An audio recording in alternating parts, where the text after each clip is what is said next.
Tengan un buen día, bienvenidos a otro repaso de estadística. Los temas que veremos el día de hoy serán distribución normal, intervalos de confianza, prueba de hipótesis y planteamiento de hipótesis. Vamos a empezar. Para que puedan realizar este repaso, recuerden que pueden usar las bases de datos disponibles en el programa de Stata. Muy bien, vamos a comenzar. Como pueden ver en la línea 19 de este file, usaremos el comando sysuse, el cual nos permite utilizar bases de datos que Stata ya tiene precolocadas en su programa. La base que vamos a utilizar es la de un censo de 1988. Procedamos. Hay que describir un poco esta base para saber de qué va, qué contenido tiene. Como pueden ver, es una base de datos con 2246 observaciones y 17 variables. Tenemos valores principales como edad, raza, si la persona estuvo casada o nunca se casó, el año de estudios, si se graduó del colegio, si vive en el sur, en la ciudad central o en la capital, en qué industria y ocupación trabaja, si es un trabajador de la Unión, cuánto gana por hora, cuántas horas suele trabajar, cuánta es su experiencia de trabajo y cuántos años de trabajo tiene. Bien, entonces podemos hacer algunos análisis con esta base. Recuerden, para poder abrirla solo deben ejecutar el comando sysuse nlsw88. Muy bien, hablemos de distribución normal. Este es uno de los temas vistos previamente en la teoría. La distribución normal es una distribución teórica, una distribución de probabilidades para variables continuas. Para poder saber cuándo una distribución es normal, las características comunes son que media, mediana y moda tengan el mismo valor, que el sesgo sea 0 y que la kurtosis sea 3. Esto nos dará un gráfico totalmente simétrico. Sin embargo, a la hora de evaluar una variable en la vida real, lo ideal es que ésta se aproxime a la distribución normal y probablemente no sea exactamente igual. Para ello, realizaremos una evaluación. En las teorías vimos que tenemos 3 formas de evaluar una distribución normal. Una de ellas es viendo sus valores descriptivos, la siguiente es viendo su gráfico, es decir, viendo cómo se comporta la variable en un gráfico como el histograma, y finalmente tenemos una prueba de hipótesis llamada la prueba de Shapiro y Wilke, la cual nos puede permitir rechazar la hipótesis de si nuestros datos siguen una distribución normal.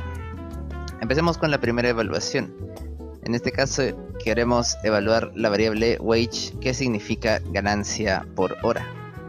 Entonces ejecutamos el comando de la línea 33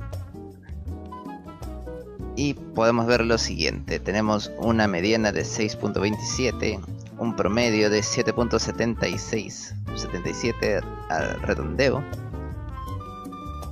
un sesgo de 3.09 y una kurtosis de 15.85.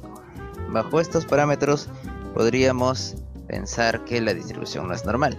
El promedio es mucho mayor, es al menos 1,5 puntos más grande que la mediana.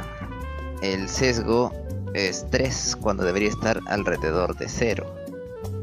Y la kurtosis es 15 cuando debería estar alrededor de 3. Incluso algunos autores sugieren que el sesgo podría estar entre un máximo 1 punto o hasta 2, dicen algunos, de alrededor de 0 para ser considerado como un sesgo de distribución normal, pero 3.09 ya es bastante alejado. Esto nos indica un sesgo positivo, una cola de la distribución está más larga a la derecha.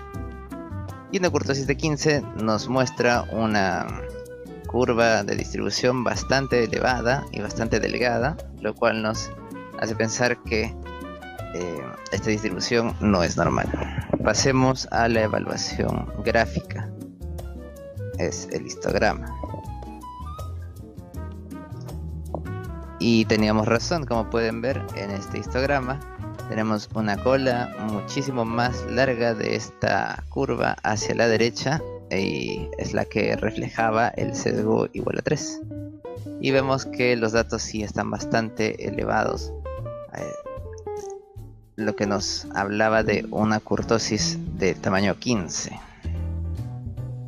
No quisiera desaprovechar la oportunidad de indicarles que con el comando tabstat también es posible obtener los valores descriptivos de distribución normal, porque probablemente no les interesa o no quieren trabajar con los datos extra que están viendo aquí. Con tabstat podrían pedir únicamente los datos que les interesan, como el promedio, la mediana, el sesgo y la kurtosis. Entonces ejecutamos y aquí tienen. De esta forma podemos hacer una evaluación mucho más corta, más rápida y directa en base a lo que queremos mostrar. Un método más para evaluar la normalidad de una variable es a través de la prueba de Shapiro-Wilk.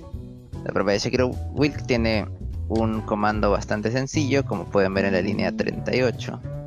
Hay que ejecutarlo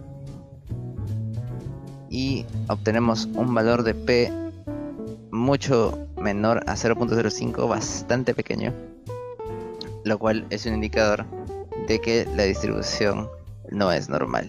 En este caso, nosotros esperamos tener un valor de P mayor a 0.05. Solo así podríamos decir que hay una distribución normal. Ahora, es posible que Shapiro-Wilk no sea el test adecuado si tenemos data excesiva. Si los datos son muy grandes, digamos mayores a 2000, en este caso tenemos 2246, probablemente lo más adecuado sea usar un ajuste de la prueba llamada Shapiro-Francia. Aún así, a pesar de que esta prueba trata de ajustar un poco los resultados por el tamaño de muestra, aún así tenemos un valor de P bastante pequeño, no tanto como el anterior, pero aún así menor a 0.05, con lo cual no podemos determinar que la distribución es normal. Bien, este es el repaso sobre distribución normal. La idea es poder evaluar cada variable numérica para ver si cumple con los requerimientos para una distribución normal. Pasemos a intervalos de confianza.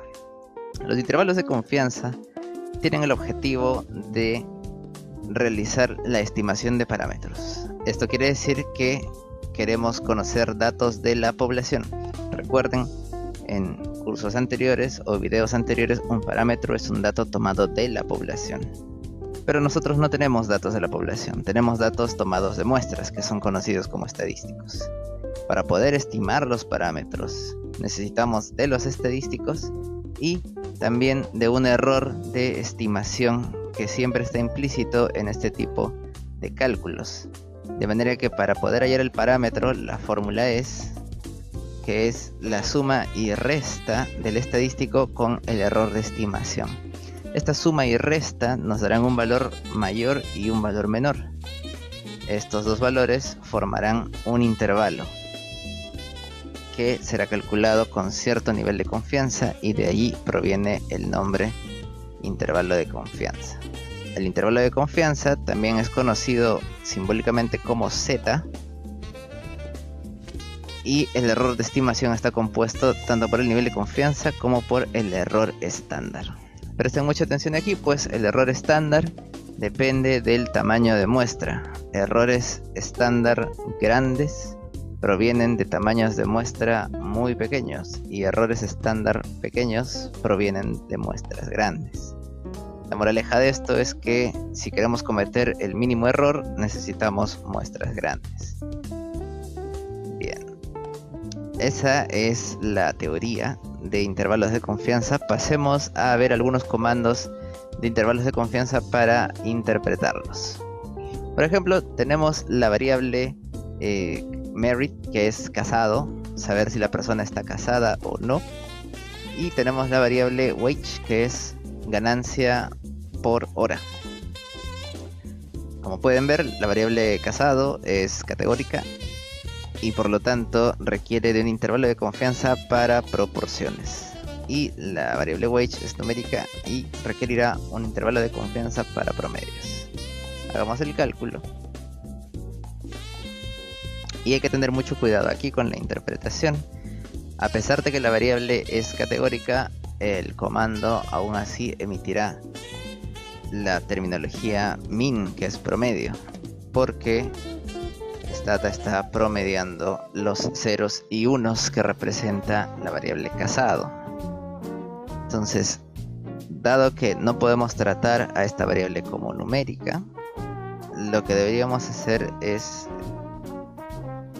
emitir una aclaración a Stata, decirle que el cálculo que está realizando se basa en una variable binomial, una variable dicotómica. Entonces, el cálculo será de una mejor forma. Hagámoslo. Ahí está. Ahora bien, si se dan cuenta, los valores del intervalo son un poco diferentes. La diferencia no es tan grande, tal vez es por millonésimas. Y esto se debe a que tenemos una muestra bastante grande, importante diría yo.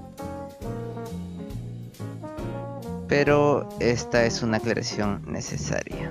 Otro comando que pueden utilizar si quieren calcular intervalos de confianza para variables categóricas es el comando proportion. El comando proportion nos dará un cálculo del intervalo para cada categoría de la variable. En este caso, para la variable casado, tanto nos dará un intervalo para los solteros y para los casados. Y como pueden ver, este cálculo ya no es denotado por min, por promedio, sino por proportion. Pues en este caso este comando sí reconoce que esta variable es categórica. Bien. Pasemos a la interpretación. Primero veamos que para la categoría casado, el 64.2% de la población de este censo está casado o casada, tiene pareja. Y el 35.8% es soltero. Si quisiéramos estimar el parámetro de el porcentaje de casados en toda la población, deberíamos pasar a leer el intervalo de confianza. Si 64.2% están casados en la muestra, ¿cuántos estarán casados en toda la población? Pues este intervalo nos dice entre 62.19, o redondémoslo a 62.2, a 66.2 también, al redondeo. La interpretación entonces es que el porcentaje o proporción de casados, de personas casadas en esta población, tiene 95% de confianza de encontrarse entre 62.2 y 66.2%. Esa es la interpretación del intervalo de confianza. Hay 95% de probabilidad o de confianza de que el verdadero porcentaje de casados, es decir, el parámetro, se encuentra en el intervalo de 62.2 a 66.2%. Entonces presten mucha atención, esa es la interpretación para un intervalo de confianza cuando se usa en variables categóricas.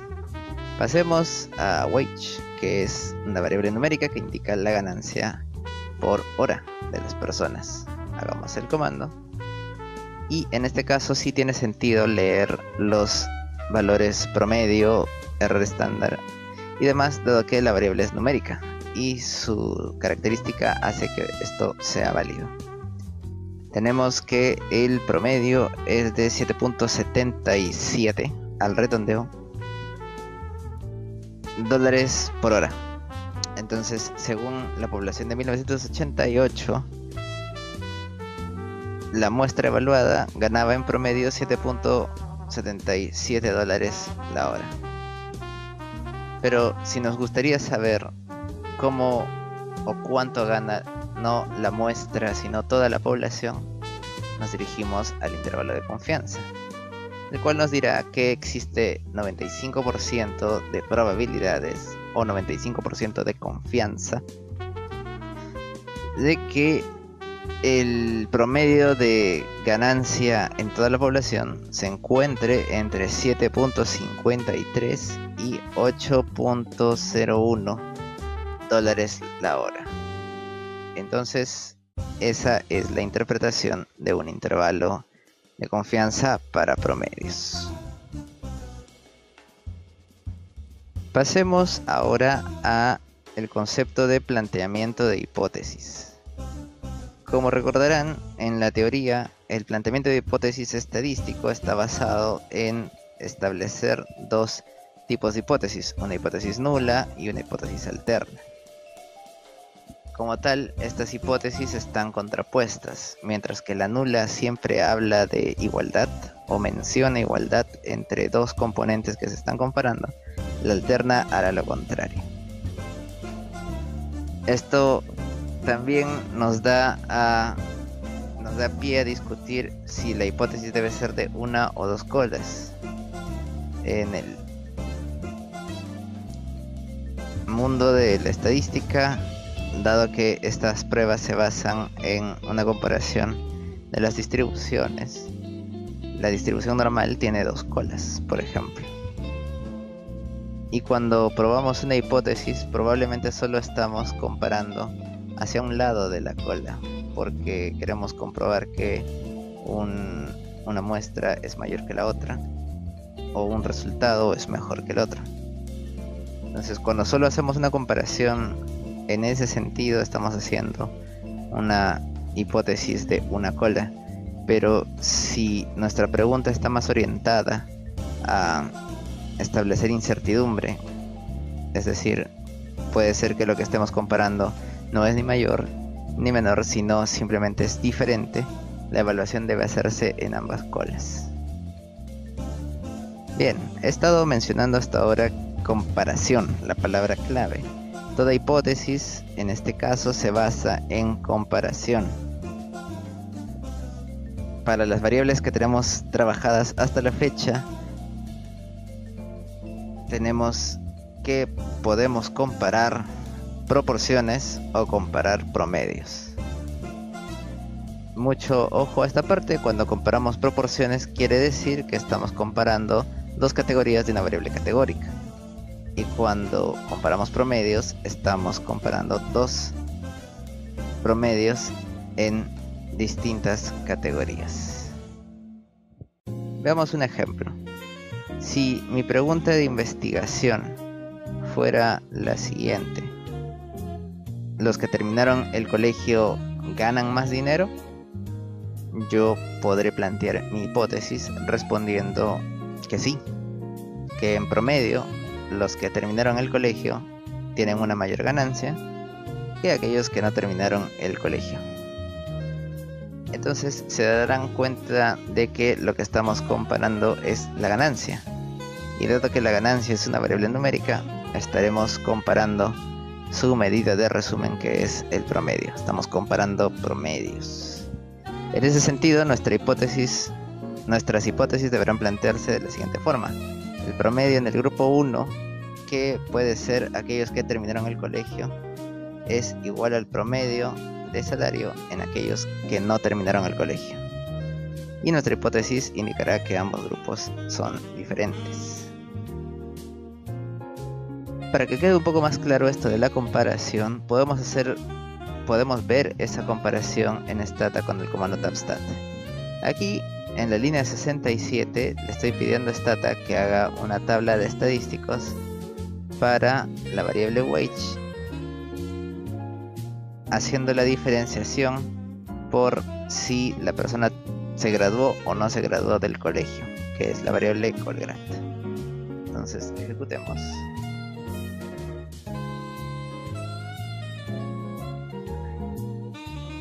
Y a primera vista podemos ver que aquellos que se graduaron del colegio ganan en promedio $10.5 la hora, mientras que los que no trabajaron o no se graduaron del colegio ganan en promedio $6.9 la hora.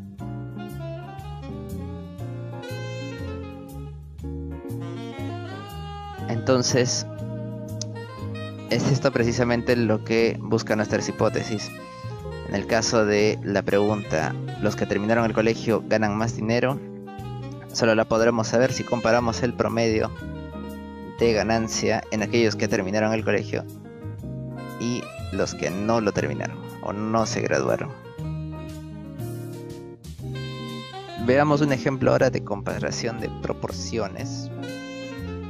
Y tiene que ver con la pregunta que dice: ¿está la raza asociada a graduarse del colegio? Recuerden que este es un censo de 1988. Es probable que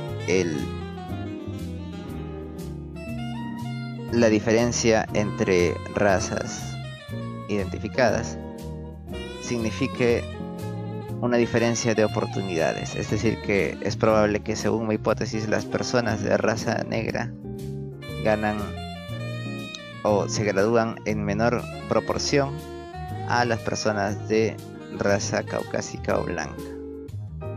Entonces, como hemos identificado dos proporciones que estamos comparando proporciones de graduación de colegio, es decir, qué porcentaje se graduó del colegio. Entonces, la hipótesis nula nos dirá que la proporción de graduarse en el colegio es en personas de raza negra es igual a la proporción de graduados del colegio en personas de raza caucásica o blanca. Y en contraposición, la hipótesis alterna dirá que son distintas. Podemos ver la comparación que estamos realizando si hacemos una tabla cruzada entre las dos variables involucradas. Una de ellas es la raza y la otra es graduarse del colegio. Coloco la opción RAW para hacer el cálculo en filas y poder comparar los distintos tipos de raza evaluados. Veamos. Según esto, podemos ver que la variable raza tiene tres razas identificadas: la raza caucásica, personas blancas, raza negra y otros, que podría involucrar probablemente a boricuas o hispanos. Muy bien, quiero que se fijen que lo que estamos comparando aquí es el porcentaje de personas que se gradúan según cada raza identificada. Podemos ver aquí, si la persona es identificada como de raza blanca, 25% suele graduarse de la universidad, por lo tanto ya se convierte en profesional, mientras que en personas de raza negra solo 17.7% lo hace. Entonces hay una diferencia entre ellos dos. Y en otras razas se menciona que aquellos que son identificados dentro de ese grupo, 34.6% se gradúa de la universidad, y eso es mucho más incluso que personas de raza negra.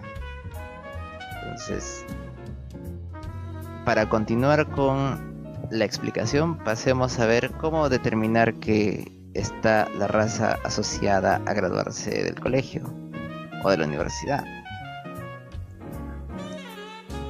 Veamos primero que estamos haciendo una tabla cruzada de dos variables categóricas. Y es precisamente esto lo que nos permite identificar la prueba a realizar, que sería la prueba de chi cuadrado. Aquella prueba que solo se puede realizar cuando dos variables categóricas se necesitan asociar. Entonces, continuemos con raza, la variable raza y graduarse del colegio. Tenemos tres razas, y dentro de otras razas tenemos a 26 personas, solamente 26 de 2000. Bien, si yo quisiera buscar asociación entre estas dos variables, podría hacerlo con la prueba de chi cuadrado, pero es mejor verificar algunos supuestos o reglas que debe cumplir la prueba. Por ejemplo, veamos los valores esperados. Los valores esperados son los valores que ocurrirían en una tabla si esta fuera ordenada al azar.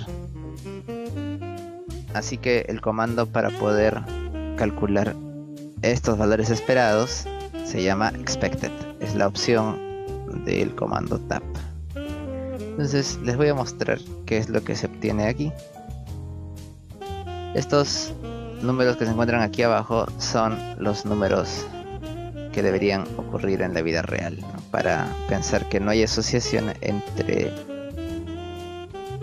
la raza y graduarse del colegio.